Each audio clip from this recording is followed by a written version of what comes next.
Hello? Hello, ma'am. Si Mrs. Dagos po ba ito? Yes? Why? Ma'am, pasensya na po. Hindi ko alam paano ko sasabihin.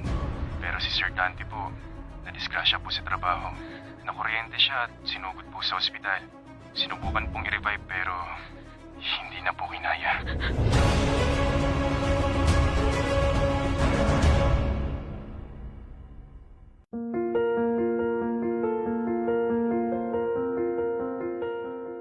Ako si Krisha ng Oriental Mindoro at ito ang aking alagang Unilove story.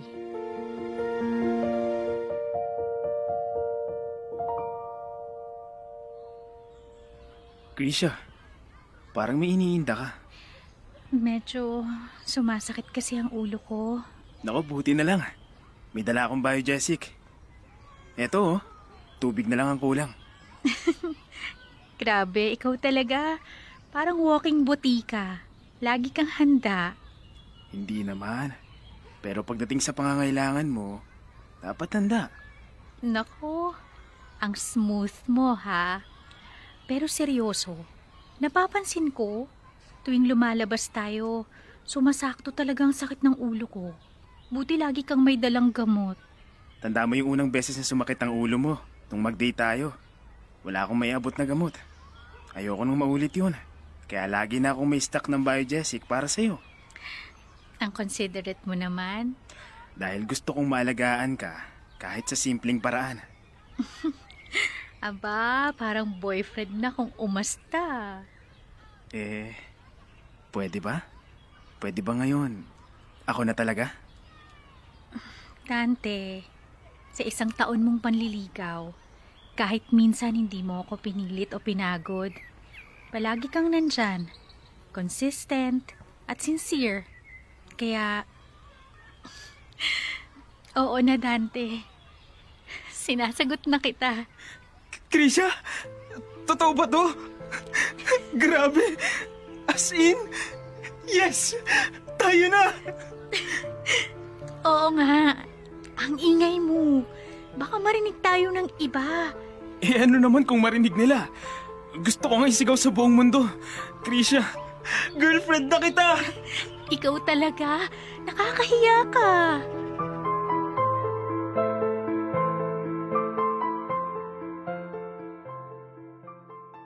Dear Loved, ako si Krisha. Si Dante ay isang matyaga kong manliligaw noon. Hindi lang basta present si Dante. Isinabuhay niya ang kahulugan ng salitang consistent. Kinilala ko siya ng mabuti sa loob ng halos isang taong panliligaw bago ko siya sagutin. Mahaba ang kanyang pasensya at ramdam ko kung gaano niya binibigyang halaga kahit ang maliliit na detalye tungkol sa akin. Noong ko nasabi sa sarili ko, handa na akong papasukin si Dante sa buhay ko. Nang maging kami, hindi siya nagbago. Mas lalo pa niyang pinatunayan na ang pagmamahal niya ay hindi natatapos sa panliligaw. Kahit mag-boyfriend na kami, para niya pa rin akong nililigawan araw-araw. At habang lumilipas ang panahon, mas lalo kong naramdaman kung gaano niya ako pinapahalagahan. Pagkaraan ng ilang taon, nag-propose siya. Wala akong pagdadalawang isip. Agad akong pumayag. Dahil alam kong siya ang taong gusto kong makasama habang buhay. Hindi nagtagal, nagpakasal kami. Sa bawat hakbang ng paghahanda, ramdam ko ang kanyang suporta at kasabikan. 2 taon makalipas ang aming kasal, nabuntis ako. Isang biyayang matagal ko ring ipinagdasal. Tumating ang isa sa pinaka-exciting at pinaka-nakakakabang bahagi ng buhay ko. Ang panganganak. Cesarean man, hindi naging madali ang pinagdaanan ng aking katawan at isipan. Pero higit sa lahat, labis ang pasasalamat ko kay Dante. Dahil mula noon hanggang ngayon, hindi siya bumitaw. Inalagaan niya ako. Minahal ng higit pa kaysa dati. At hanggang ngayon, mas lalo kong nararamdaman na hindi ako nagkamali ng pinili.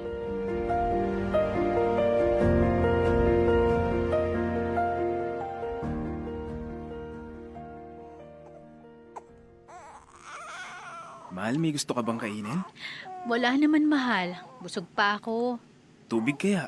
Kukuha ko para sa'yo. Ikaw talaga. Sasabihin ko naman kapag may kailangan ako. Isa pa, kaya ko namang tumayo, oh. Dahil masela ng bagong panganak. Kahit pa sabihin ng doktor na pwede ka nang bumangon, mas mabuti nang nag-iingat. Ayokong mapagod ka. Thank you, mahal. Tingnan mo ang mukha ni Chara, napakaaliwalas. Parang anghel. Oo nga. Bagay na bagay ang pangalan na ibinigay natin sa kanya. Buti na lang, sa'yo siya nagmana. Kung sa akin, baka Haggard version. Grabe ka naman sa sarili mo. Para sa akin, ikaw ang pinakapoging tatay sa buong mundo. Gusto ko manahin ni Chara hindi lang ang confidence mo, kundi pati ang mabuting puso mo. Mahal naman. Baka maiyak ako niyan. Sus! Drama mo! Sige, tatahimik na. Pero teka, magpapadala raw si na mama ng prutas. May gusto ka bang ipabili? Kahit ano, basta galing sa kanila. Pakisabi salamat. Naku, abot-abot ang tuwa ng mga lolo at lola. Halos hindi na makapaghintay na i-spoil ang apo nila. Alam mo, Dante, hanggang ngayon, hindi pa rin ako makapaniwala. Ito na yung buhay ko ngayon. May asawa, may anak.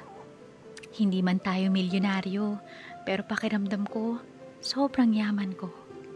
Mahal, gusto mo yata talaga akong maiyak sa pagiging emosyonal. Totoo naman, di ba? Salamat sa walang sawang pag-aalaga. Maswerte ako dahil ikaw ang napangasawa ko. Kaya sigurado ako, magiging mabuting tatay ka kay Chara. Nangako ako sa iyo noon, sa harap ng Diyos, na aalagaan kita sa hirap at ginawa. Hindi ko yung tatalikuran kailanman. Salamat, mahal. Hindi mo kailangang ipagpasalamat ang bagay na kusa at buong puso kong ibinibigay sa iyo. Mahal, I love you. I love you too, Mommy. Ay, mahal, arang sumasakit ulit ulo ko. May gamot ka ba? Siyempre, hindi na mawawala yan dito sa bahay. Ilang taon na mula nung una kitang inabutan ng bahay, Jessic. Tandang-tanda ko pa, hindi lang pala sakit ng ulo ang natulungan noon. Dahil doon, nakapuntos ako sa puso mo. Ikaw talaga, laging may pabida moment. At lagi mong dinadagdag na gawayan ng Unilab. Oo, simula noon, sabi ko sa sarili ko, hindi tayo mawawalan ng stock ng gamot nila. Ibibigay ko lang sa yung gamot, yung pinagkakatiwalaan ko, sino gumawa. Ikukuha na kita ngayon, mahal. Salamat, mahal.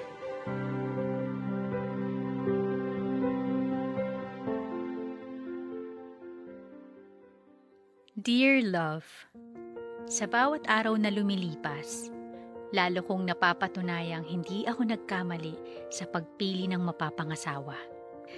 Si Dante ay hindi nagbago kahit nagkaroon na kami ng anak. Tumriple pa nga ang kanyang pag-aalaga. Kasabay ng pagtatrabaho, na ibibigay pa rin niya ang oras at pagmamahal na kailangan ko. Bilib na bilib ako sa determinasyon niyang mag-provide para sa pamilya namin. Hindi lang sa panggastos, kundi pati sa pag-aaruga. Ni minsan, hindi ko siya narinig na manumbat. At dahil doon, mas lalo kong nararamdaman na ang pagmamahal niya ay totoo at walang kapantay. Kahit ang simpleng pag-stock niya ng gamot ay napakalaking bagay na para sa akin. Para bang sinasabi niya na handa ako kahit sa maliliit na bagay para mapagaan ang pakiramdam mo. Madalas akong napapaisip, ano bang nagawa ko para ma-deserve ang asawang katulad ni Dante? Maayos ang lahat. Hanggang dumating ang isa sa pinakamabigat na dagok sa aming buhay. Nagkaroon ako ng sakit at kinailangan kong maoperahan. Pagka-uwi mula sa ospital, para akong naging baldado. Nakahiga lang, walang magawa. Hindi ko matulungan si Dante kahit man lang sa mga gawaing bahay. Ni sa pag-aalaga sa aming anak. Pero lahat ng yon, buong puso niyang inako. Walang sumbat, Walang sama ng loob. Puro pagmamahal lang.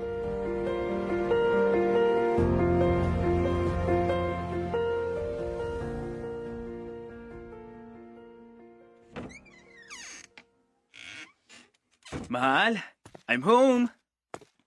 Mahal, okay ka lang ba? Anong nararamdaman mo? O bakit ka umiiyak? May sakit ba sa'yo? Gusto mo bang dalhin kita sa ospital? Hindi, Dante. Wala namang masakit. Naiiyak lang ako kasi hindi kita matulungan ngayon. Ang bigat sa pakiramdam na nakahiga lang ako habang ikaw ang gumagawa ng lahat.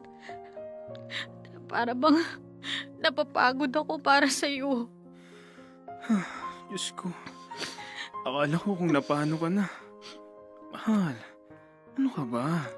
Huwag mong isipin yan. Responsibilidad ko bilang asawa mo, bilang tatay ni Chara, at bilang padre de pamilya, ang ibigay ang lahat ng pangangailangan nyo sa abot ng aking makakaya. Siguro, nasasayangan lang ako sa mga oras. Hindi ko lang maiparamdam sa'yo na may katuwang ka. Dahil eto ako, nakahiga lang buong maghapon.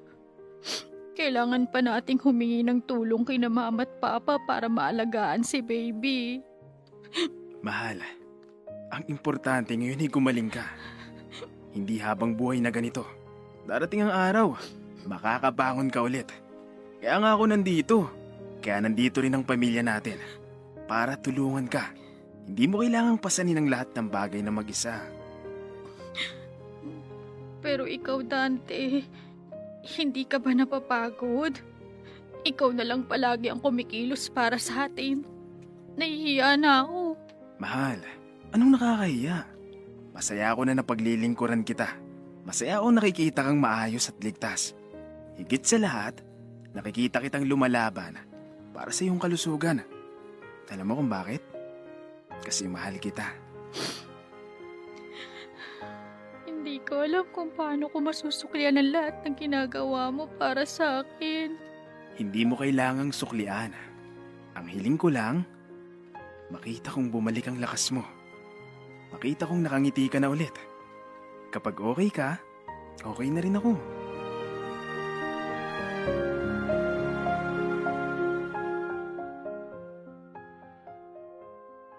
Dear love, matapos ang ilang buwan, muli ko nang nabawi ang sigla at lakas ko. Muli ko na ring nagampanan ang mga responsibilidad ko bilang ina ni Chara at asawa kay Dante.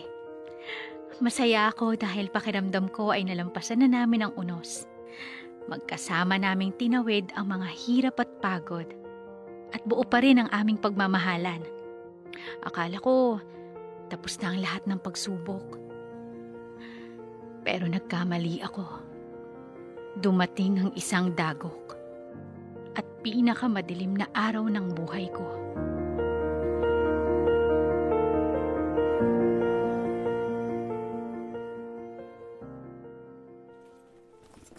Oh, mahal, yung baon mo wag mong kalimutan ha. Kahapon, naiwan mo dahil sa pagmamadali. Opo, ito na. Ilalagay ko na sa bag. Mag-overtime ka ba ngayon? Baka hindi na. Gusto ko mag-out ng maaga para makasama ko agad ang mag-ina ko.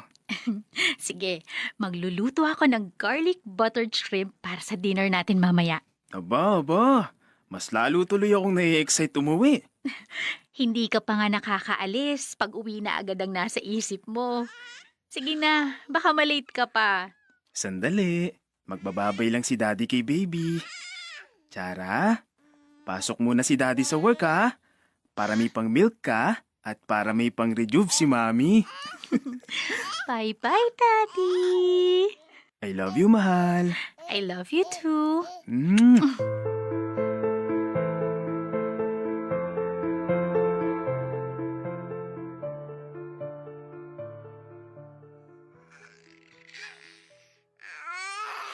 Ay! Ang cute-cute ng baby na to. Manang-mana sa Mami. Ang tagal naman ni Daddy. Gutom na si Mami. Sabi niya hindi siya mag-OT. Na-traffic na siguro. Hello? Hello, ma'am. Si Mrs. Tagos po ba ito? Yes? Why? Ma'am, pasensya na po. Hindi ko alam paano ko sasabihin. Pero si Sir Dante po, nadisgrasya po sa trabaho. Nakuryente siya at sinugod po sa ospital. Sinubukan pong i-revive pero hindi na po kinaya. Ha? Anong sinasabi mo? Niloloko mo ba ako? Prank ba to? Hindi po, ma'am. Hindi po ako nagbibiro. Pasensya na po. Condolence po. Dante. Wala na si Dante. Wala na si Dante.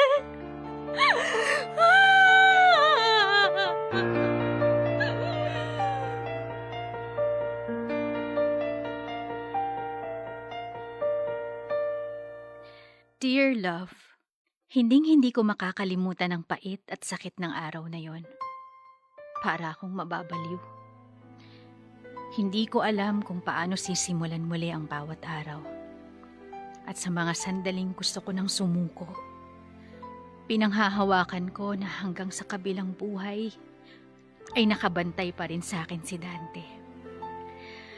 Ramdam ko, gusto niyang maging matatag ako para sa anak naming si Chara. Sa dami ng pinagdaanan ko sa buhay, ang dami kong natutunan mula sa kanya. Mga aral na nag-iwan ng malalim na marka sa puso ko. Mula sa simpleng pagstak ng gamot sa bahay, hanggang sa likas niyang pagiging maalaga at matulungin sa iba. Lahat ng iyon ay natutunan ko na ring gawin. Ang pag-aaruga, pag-aalaga, pag-aasikaso, at pagmamahal na ibinuhos sa akin ni Dante. Ako na ngayon ang nagpapatuloy para kay Chara, sa pamilya ko, at kahit sa ibang taong nangangailangan. Maliit man o malaki, basta kaya kong tumulong, tumutulong ako. Ako mismo ay naging bunga ng alagang Unilab. Nais ko ring ibahagi ito sa iba. Si Dante ang nagsilbing huwaran ko at hangarin kong ipagpatuloy ang naiwan niyang marka, ang magmahal ng tunay, ang maging simbolo ng pag-aalagaan ng walang kapantay, walang hinihinghing kapalit.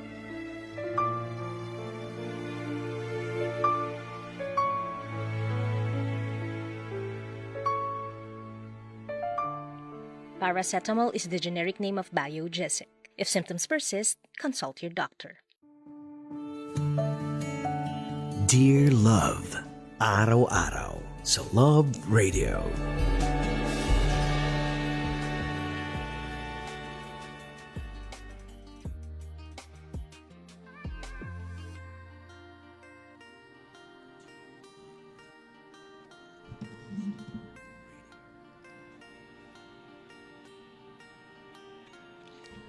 At iyan ang kwento ng ating Dear Love, kwentong Unilab.